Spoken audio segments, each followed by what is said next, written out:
Me Knesin vijim do të bashkëbisedoj me zotin Isem Berisha. Zoti Berisha, të përshëndes, të kërkoj shumë ndjes nga tekalimi i afallit përcaktuar më herët për këtë bashkëbisedim. Faleminderit juve për interesim. Çfarë ndodhi? Edhe ditën e sotme, një tjetër shtyrje, një tjetër seancë që dështon. Po është me rëndësi se patëm një deklarim publik edhe konstatim edhe të leadershipit politik se këtu nuk kemi krizë as ligjore dhe as kushtetuese në kuptimin e zgjidhjeve që ofrojnë këto mekanizma. Pra, me automatizëm del se kemi një krizë politike, por edhe kjo krizë politike nuk është krizë e mungesës së opsioneve për zgjidhje të këtij ngjarje politik. E në mungesë të kësaj atëherë na rezulton se kemi të bëjmë me një kategori njerëzish që po tregojnë papërgjegjësi, edhe po tregojnë papjekuri dhe mos respekt ndaj shtetit një, institucioneve shtetërore dy, pra mungesë patriotizmi kushtetues, por po tregojnë mos respekt edhe ndaj votuesit. Atëherë çfarë lloj krize duhet kemi këtu? Kjo na çon atë se do të kemi një krizë morale. Dhe kjo krizë morale politike nuk ka të bëjë me aspektet tjera të karaktereve. E tani, kjo krizë morale u provua faktikisht të zgjidhej përmes personit që edhe me gjuhën e kushtetutës ka rolin e autoritetit unifikues dhe ai që zgjidh këtë nyje kur ndodhen brenda institucioneve, që është presidenti.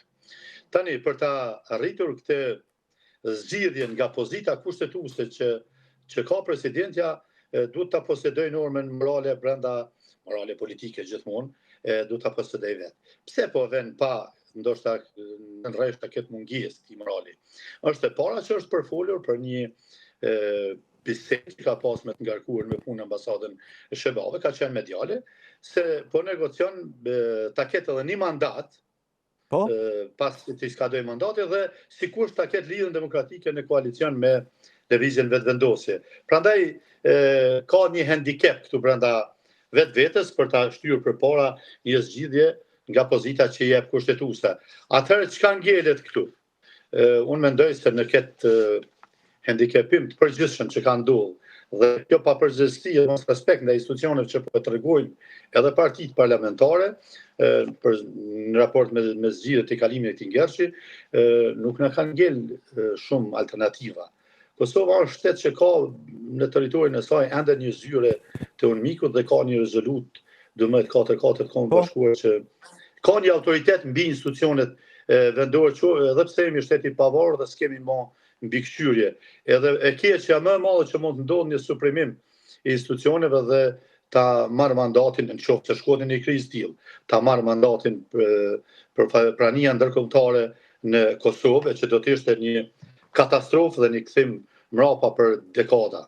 Kurse alternativa tjetër, vetëm nëse këtë rast duhet qytetarët vetë ta marrin gjithçka në dorë, dhe ka qenë dikur një propozim, nuk e di kush e ka bënë në fillimet e para, sa të rrethohet kuvendi, të rrethohen edhe qeveria dhe të mbajnë aty derisa të dalin me një zgjidhje, ose nëse dalin pa të, atëherë ka qenë një histori dikun në parlamentet e ndryshme, dikun të shteteve, nuk e di marrin mend çfarë shteti, ti marrin për krahas dhe të hedhin atë kushtet e plera që qëndrojnë për rreth kuvendit. Përndryshe